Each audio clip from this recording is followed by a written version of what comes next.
Hello, everyone, and welcome to another episode of the Echelon Cycling Podcast, where we discuss what's happened in the week of cycling and look ahead of what will potentially happen in the week ahead. As always, I'm joined by Patrick Blake and Ewan Wilson. And I mean, the Vuelta a España is happening, and our prediction of who was going to be in the red jersey absolutely flopped. Sepp Kuss in the red jersey. But yeah, what have you guys thought of the Vuelta a España, and who do you think is going to win it if we actually have any more feelings, indications of that as well? I think the Vuelta has been chaotic is probably the best word to describe it. I don't want to badmouth it too much, but it hasn't been the smoothest sailing race that I've ever seen, to be honest with you. Like even today, they took the time split at like 2.6k to go, which seemed like a bit of a odd place to take it, considering that the mud that was on the road was only really in the last few hundred meters. The Vuelta had all good intentions of protecting rider safety, but the execution wasn't quite great. The TTT, the large number of crashes in the sprint stages, it's been very hectic, and I think that has perhaps overshadowed some of the really good performances we've had. I think that Evenepoel's been standing up really well to Jumbo Visma and UAE, and let's face it, Jumbo Visma and UAE are like the dominant teams. But yeah, I guess that's my take from a first week. Yeah, chaotic to say the least. It feels like a very typical Vuelta in terms of like a lot of GC action, breakaway guys fighting for the red jersey, standout youth performances. Out the Brooks has really impressed me. Ayuso's taking a big step up. And I think it's definitely been entertaining.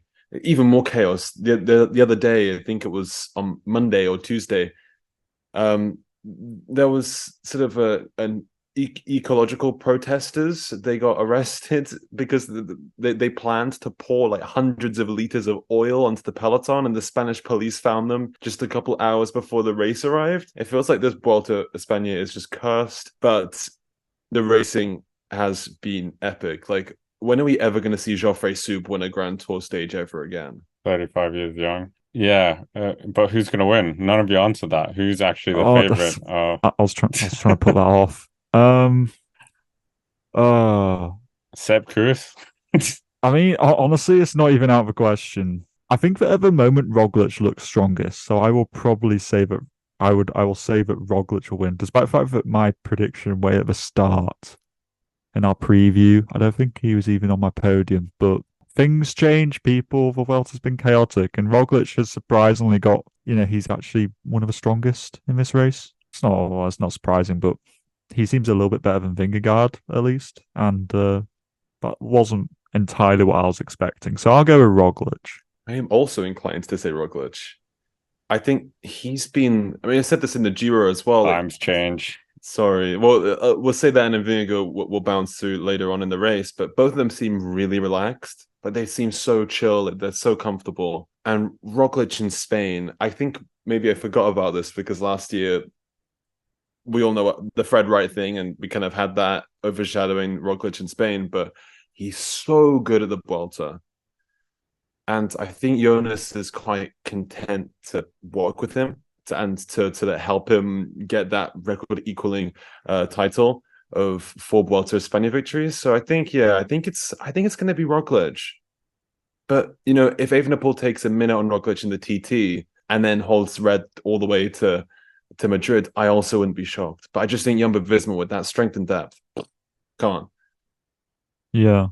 There was something about Evenepoel, definitely. He seems to just be having very hot and cold days where, he won that stage and then smashed his face into a reporter.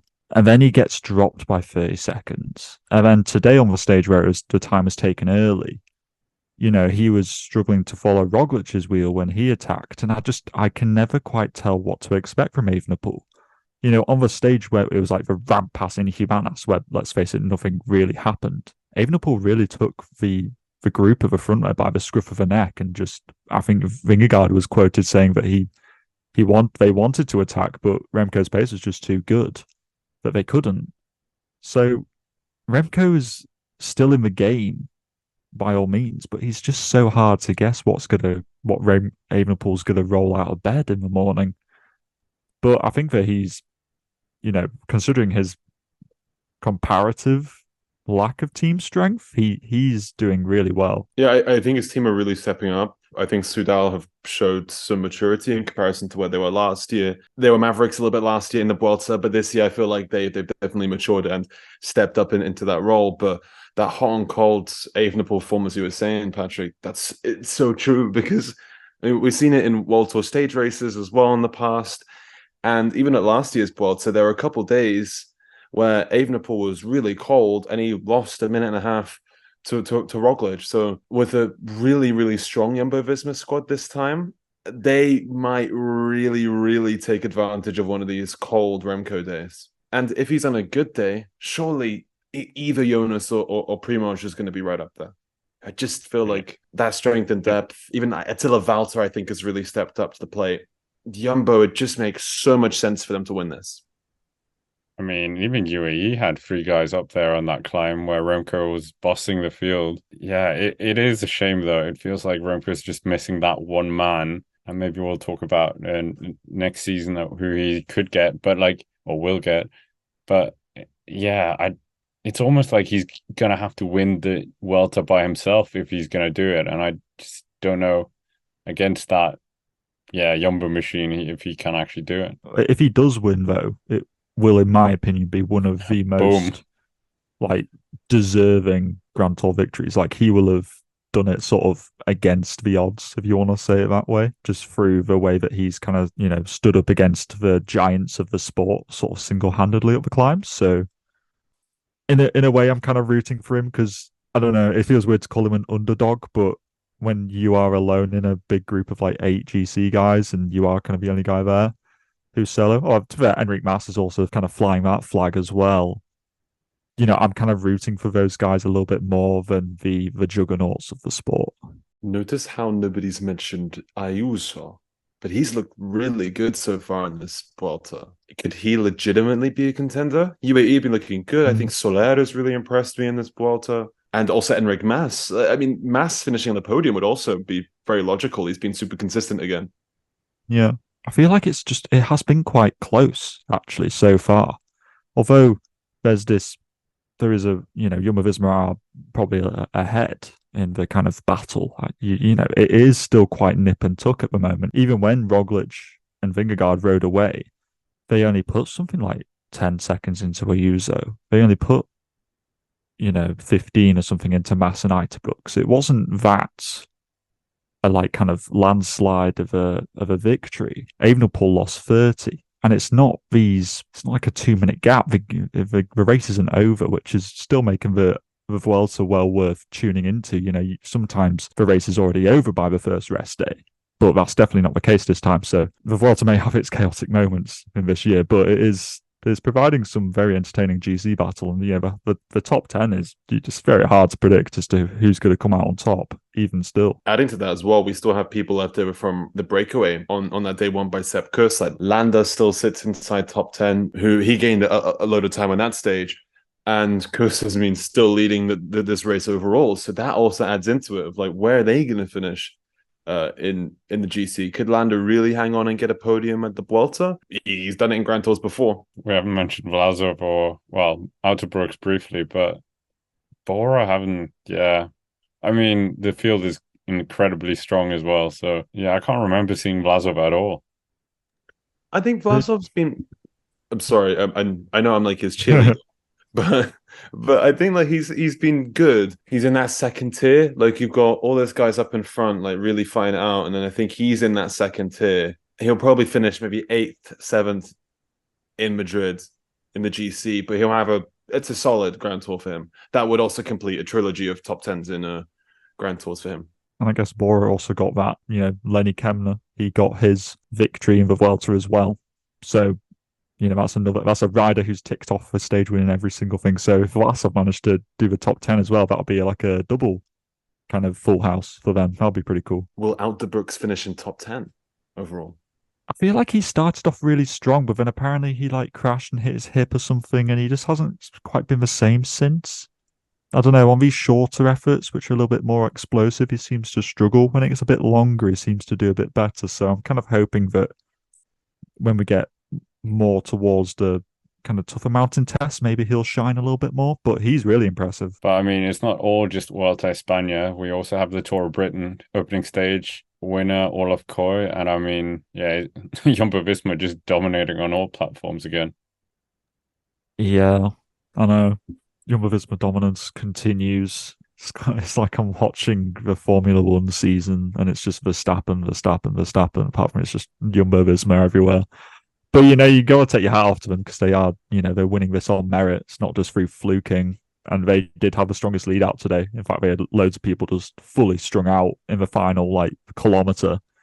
Gaps were opening up because of how strong they were. And Valentin even sprinted to second place, being the lead out man. So yeah, Jumbo looking really strong at this Tour of Britain. It wouldn't surprise me I'm going to take a bit of a punt. I'm going to say they're going to win 5 stages. I think Jumbo Visma will win because if they've already got 1, I'm going to go with 5 in total. I was reading that the Tour of Britain this year isn't doing bonus seconds. Yeah, that's true. Which seems silly for a race where it doesn't usually have big GC gaps in terms of the hills. But Jumbo have brought Steven Kruijswijk here.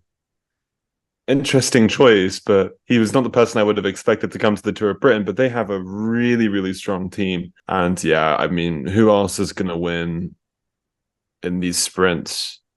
Van Poppel. Van Poppel's been on good form, but he's working for Bennett in his sort of last couple months with that squad. It's really going to be Kooij and Van Aert who sweep up this race overall.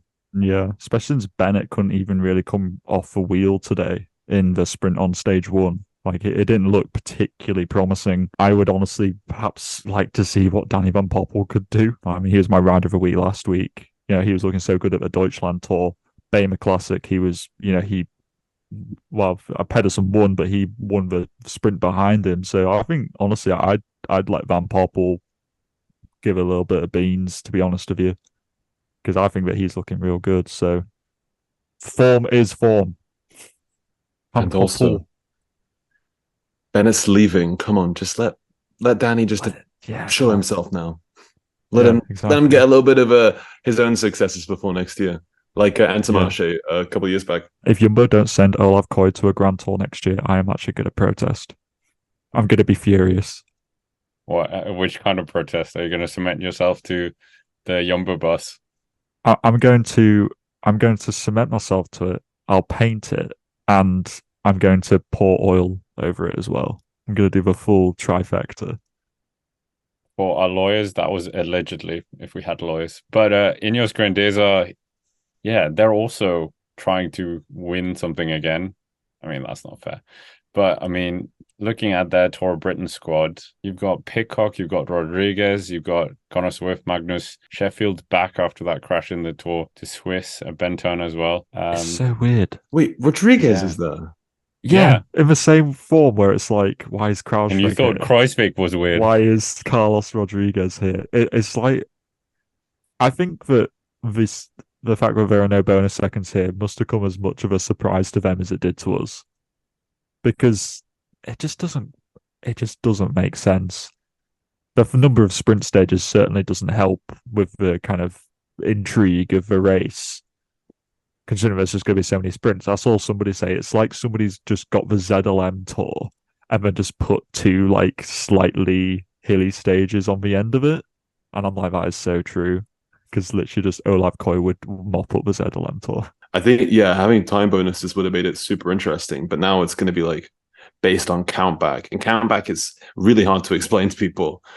And to be honest, I don't feel like a race should really be decided by that. Yorkshire, why is it not in Yorkshire? You could easily take it up the Rosedale chimney. That would rip the race to shreds, but they never want to. Or Scotland. Never want to. Yeah. Yeah, both of them. It's Tour of Britain. Yeah. It's not Tour of Wales and Essex or whatever. Yeah, literally. Scott and I were literally saying, before we started recording this, imagine if it went, England, Wales, Scotland, and maybe even a little bit of Northern Ireland. How many races out of it that go across 4 countries?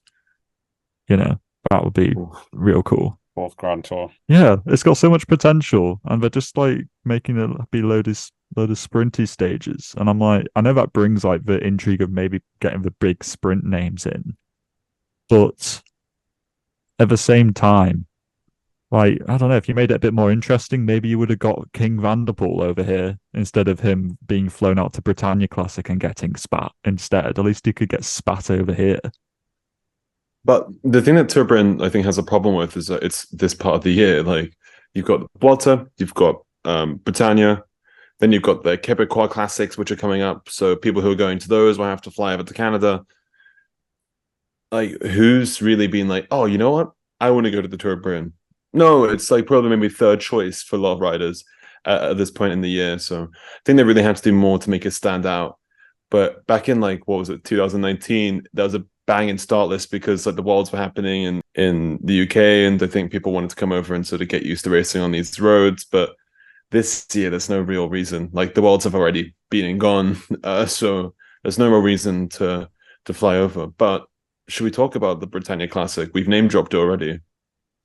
Yeah, sure. I was Binyam Girmay returning as well to that race, but yeah, much of Evenepoel not winning. But yeah, I mean, you're going to be ecstatic over the winner. I'm currently moving, and I haven't quite got my Breton flag out. It's a shame because a Breton rider won the only Breton World Tour race. In Valentin Madouas, the current French road race champion, he took the win ahead of Mathieu Bourgodeau, full-time Julian Alaphilippe lookalike. And third place goes to Felix Gauchardner of UAE, who's been on good form recently after a strong Deutschland tour. Yeah, I'm super stoked about this. This is Madouas' first ever World Tour win. He's been like second and third on so many occasions, including this season. And for him to finally get that big World Tour win, it's a massive relief. And it's home race as well, like the Breton Classic, and he's like the Breton. I mean, Davigo too. He is the second Breton rider, you know. So yeah, it's super nice for them. And Groupama, I believe this is Groupama's first World Tour win of the season. Correct me if I'm wrong. Oh gosh, you might be right. You know, that is, I mean, better late than never, and also a very good one to get for, you know. Yeah, like you say, it's just so it is the perfect victory for them to get. I mean, maybe they would have liked, I don't know. You got lots of one-day races in France, but the bigger ones are like Roubaix is like the biggest, but there's also Stefan Kroon won a time trial. That's the World Tour win. Yeah. Oh, no, we did. Nobody. No, nobody cares. No, I know. That didn't. No, that didn't happen. No, this is Groupama's first victory. I'm not counting it. Stefan Kroon can take that time trial and go away. Right? No, Valentin Madouas is going to get his limelight. It was a very cool victory. Yeah, I'm also very surprised by Gauchardner. Like you said, very good Deutschland tour, but I was always quite intrigued as to how UAE were going to play this. They had like Hershey and Trentin and McNulty and Gauchardner, and it was just a very attacking team. And I was intrigued to see how it's going to happen, and really happy for Gauchardner to get that kind of, you know, he's got a good podium there in a big one-day race. Never really considered him to be much of a one-day racer, but I mean, Van der Poel wasn't a factor in the race. It wasn't one of the years last year where it ended in a bit of a mass sprint. It was very attritional. But I mean, it's almost not surprising, because didn't Van der Poel say at the end of World Champs, he was like, "Oh, I wasn't really planning on doing any more races this year," and now he's been persuaded through whatever means to continue. Like, it's sort of like, I can see that probably have your brother. Yeah, it's like I'm not expecting much from Van der Poel the rest of the season, because if he clearly stated his intentions and he's literally just going to turn up just to kind of, you know, parade the jersey round. But I think that, you know, we'll see Van der Poel back next year really in full flight. You know, maybe we'll see him do something good in these little Belgian one-day races he signed up for. But Paris Tours. Oh, the gravel road race. So that is always kind of a good crack, that race. I don't mind it. I know the Quick Step hate it, but I kind of like it.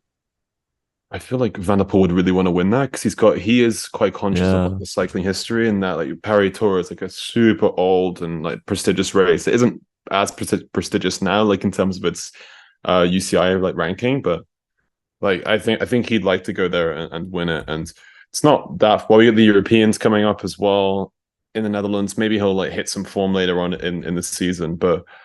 At Bretagne also, just Jasper de Burst has been really impressing me recently. He came fifth place there. He had a really good Renewy tour. I cringe thinking about that name. Also inside top 10, Danish interest, of course, all the time, but Frederik Vandal as well in top 10 for Bora Hansgrohe. I haven't really been seeing much of him over the past couple of years since he moved up to the World Tour level, but this as a top 10 result at a World Tour race. He's 22 years of age, Danish rider, but he grew up in Sweden.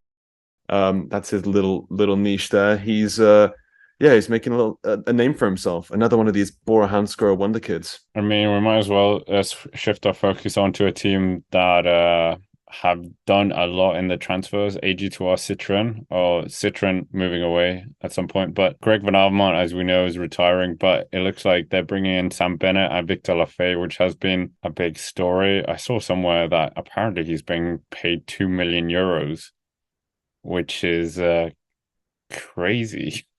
I remember Roglic was in 2 million euros not that long ago. Only a French World Tour team would pay 2 million euros for a guy who's won one Tour de France stage.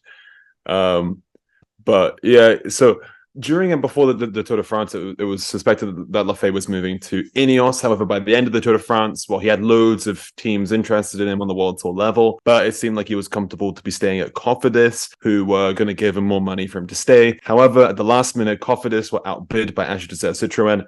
So now it looks as though Victor Lafay is moving over to AG Citroën. As shallow as it sounds like it was all a money move.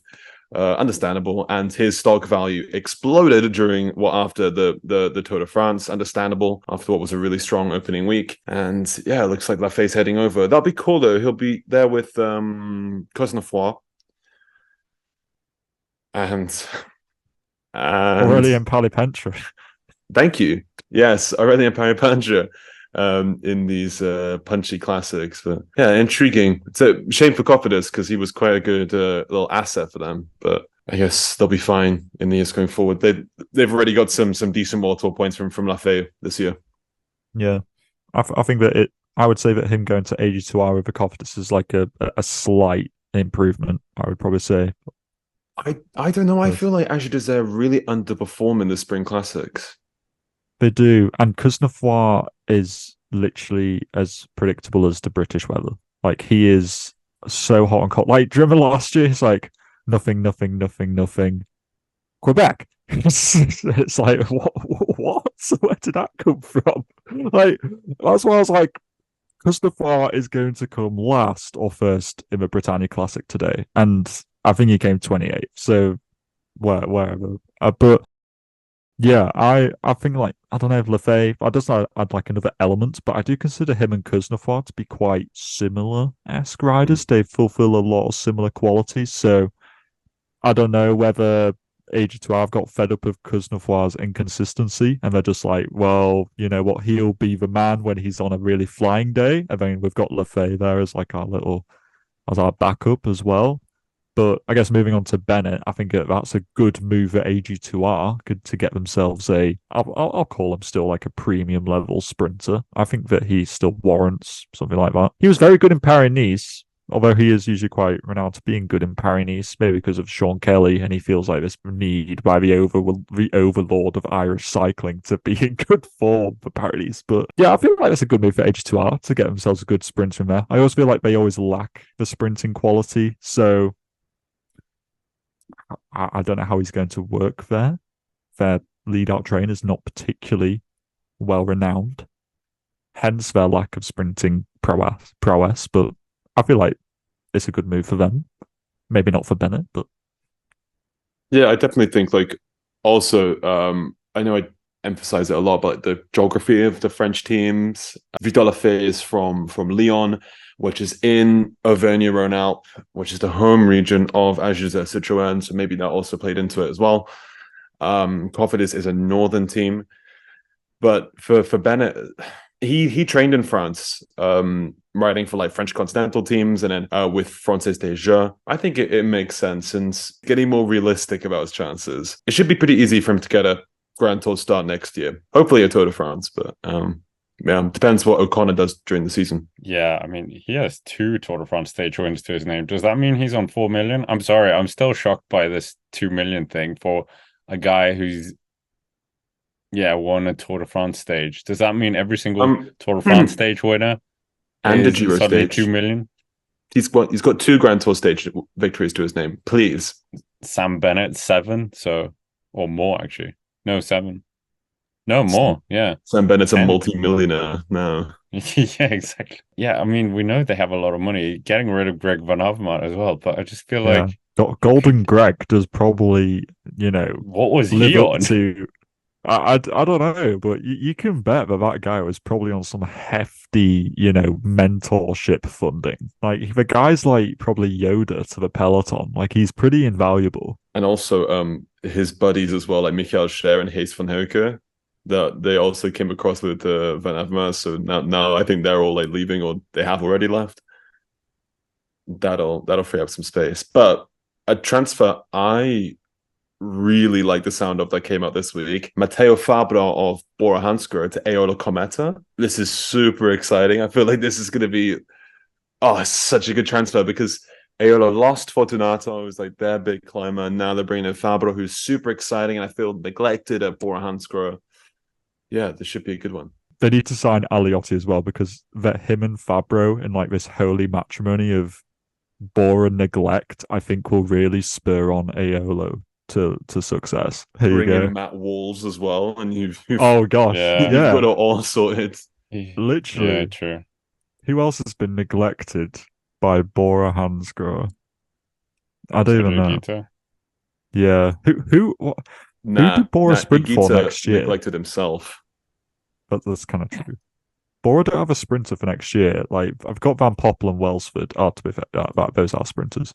But nah, you can't be thinking like I know Welsford like won a stage of Renui Tour, but Champs-Élysées sprint winner Jordi Meus. oh gosh, yeah, I forgot. Oh, wait, yeah, is he been signed for next year? Yeah, I think he penned the contract for next year. Oh yeah, he was.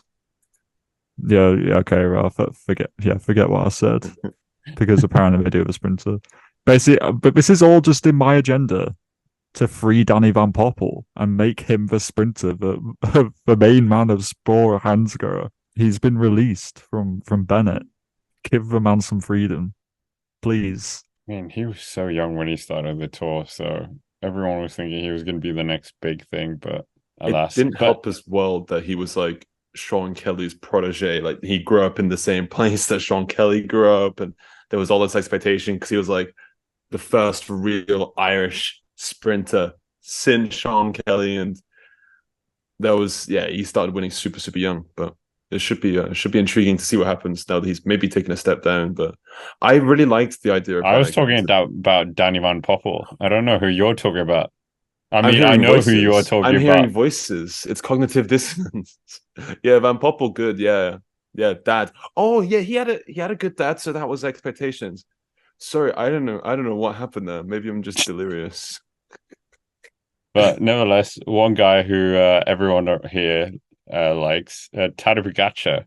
What is happening with him? Because we haven't heard anything really other than incredible charity work. But how do you see the remainder of his season? Obviously, Il Lombardia is his big goal, but his form is very unknown right now. There was a rumor post Tour de France that he was going to go. Well, I think after the World Championships, he was going to go to Brittany to the Bretagne Classic, and that didn't happen. But yeah, he's doing a lot of charity work back home in Slovenia, trying to raise money there, and I think he's doing other charity work as well, which is really great to see. But seems like he's kind of winding it down, not doing much racing, but he's had a hefty calendar with all that racing in. Well, he had the olive oil race back in February, then all of those races through Spain and the Spring Classics. Then he crashed in Tour de France. Give the man a break, But I'm intrigued to see how he's going to come at Lombardia. That race is like perfectly suited for him. It'll be intriguing to see if anybody could possibly try to challenge him after 2 years of dominance. That's very true. Although, to be fair, I didn't see Enric Mas coming in like full guns blazing into the Italian Classic last year. So it's always you just get this rogue guy out of nowhere, just like bang! I am now the king of all things Italian Classics. I don't know who that'll be this year. It'll just be like Tom Scoins or something. It'll just come out of nowhere and just be like, I am the king of all things. Although I think he has won to Vallecine before, or he finished on the podium. I can't remember. But you just get these random guys. I feel like Pogacar, honestly, I already kind of want him back in the racing because I feel like he is sort of a kryptonite to Jumbo Visma, and because I am now on a Jumbo Visma kind of hating their streak of success because I like diversity in my wins, I want Pogacar back just to kind of get somebody else winning, you know? Yay, Like, I don't know. UAE, the second most powerful team. Yay. Listen, it's somebody Diversity. else. It's somebody else. It's not. It's just not the yellow jersey. Like, it's somebody else. I honestly, if somebody else wants to take up the mantle, please DSM, do it. where are you? DSM, please, just anybody topple this Jumbo Visma anarchy because I really am losing my patience and I need Pogacar to sort this out. Please. Yeah, he gives like so much spice to racing, and now we don't have that spice. I was gonna try and come up with like a food analogy, but I can't even bring myself to comparing Jumbo Visma to a dish. I don't even know what kind of unseasoned food they would be, but that is such like a Carlton Kirby like segue. I love it. Nah, Jumbo Visma are chicken and rice. It's very efficient. You get your protein, your carbs. It's like wow, but like no frills. Like maybe even like you season it with like a little bit of salt and pepper. That's like Attila Valter and Tish Benoit arguing in Strada Bianca. That's the salt and pepper for the chicken and rice of Jumbo Visma.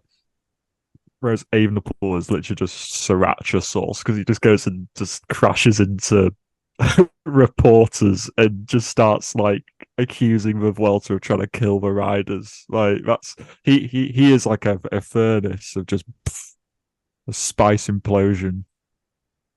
Well, this has got to be a series. Tadej Pogacar. Oh yeah, it's Pogacar. Sorry, yeah. Pogacar will probably win a Lombardia. There you go. Unless Grosjean there in his newfound world dominance of Felix Grosjean might have something to say about this. Who knows? But imagine the team they could have for Lombardia. They could have Ayuso there. Oh, it's going to be filthy. Soler, yeah. Almeida. And then Tadej Pogacar. Yeah. Literally. What's happening with him? They'll have one domestique, and it'll be like and then it'll be 1, 2, 3, 4, 5. Pogacar, Ayuso, Almeida, Soler, McNulty, and like Hershey, or Grosjean. Like it's going to be meant maybe. And to be honest with you, the way that UE seems to ride, which is with apparent lack of cohesion, because it's just single riders all going at it. They might just end up with 7 riders in the top 10. Before we finish, now it's Rider of the Week. And quite a competitive one yet again. And I mean, Patrick, do you want to... Well, actually, Ewan, do you want to go first? I'm hoping none of you pick mine this time. Again. Okay, I'm going to go for Sepp Kuss because he's taken a stage. Did you want to go for Sepp Kuss? No. Okay. So far, it's fine. So far, see if I get past Patrick as well. But okay, yeah, I'm going for Sepp Kuss. Stage win, red jersey stint. We all really want to see it. He's been at the past. I mean, he was at the Tour de France last year, the Vuelta last year, Giro Tour this year. He's their lucky charm. He's such a nice character. And he's finally getting his own chance to like wear the leader's jersey because he's helped like so many people before wear that jersey, and now he gets to wear it himself. I'm super happy for him. I am going to go with Scott, just like sat there fearing. What name? I am going to go a little bit rogue. I'm going to go with Mark. Absolutely smashes the Vuelta, but nothing else. Soler, because that man has literally blown my mind this week, where I just can't. The fact I am literally speechless as to his performance. I can't quite understand. He's like 3rd in GC, is he not, or 2nd, or something? And I'm like, and he's up there with this full-on GC group with Ayuso and Roglic and Vingegaard, and I'm like, Mark Soler, what has arrived? And like, finally, he is a full-on delivered. He is a full-on GC threat. However many, like literally 20 decades after he won the Tour de l'Avenir, he's finally arrived. And like, I'm like, wow, he's done Did you it. see the clip after where like Ayuso looked smashed, Almeida looked smashed, and then Mark Soler's just like, "Good going, guys, good going," like as if he's fresh. Literally, Mark Soler has provided a lot of entertainment to the peloton over a few years, and I feel like this is it. He's gonna do it. He's gonna do a good GC result. He might even finish top 5. It won't even surprise me. He's such a maverick. Go Mark. You Mark Soler is like the hero we all needed. Like at Movistar, it's like, oh, he needs to go elsewhere. Now he's done that. He's like given us everything we could possibly want. Yeah. Like, he's like on that stage at Col de la Loze when like Poggi completely cracked. Mark Soler was the guy guiding him up the mountain. And like maybe 2 days later, he's doing like some silly attack at like 2 kilometers to go and ditching his team leader. Like he is such a unique rider, and I think we should all be thankful that Mark Soler is around in the pro peloton. Okay, my pick survived. So I'm picking the youngest ever wearer of a red jersey at the Vuelta a España, Lenny Martinez, because that was amazing. It was a shame that he couldn't keep it, but yeah, I hope he stays in top 10. I'm so impressed by him. I hope he's the next Moreno, but I mean, how like that door of death going through the doors? How many times have we talked up a French rider and nothing to that stature arrives? You know that meme where it's like the hallway and there's all these doors? Yeah, that's what I was thinking. Yeah. The Grim Reaper's like every door and it's like got a picture of Roman Sika, David Gudu, all these guys, and now it's Lenny Martinez. But super impressive. Protect that man. Anyways, that's it for the Echelon, and of course, as always, you can check us out on Spotify or Amazon as well. Give us a 5-star review if you haven't already, and comment down below, hit the like button, and subscribe to the channel here on YouTube. And of course, as always, we will see you around.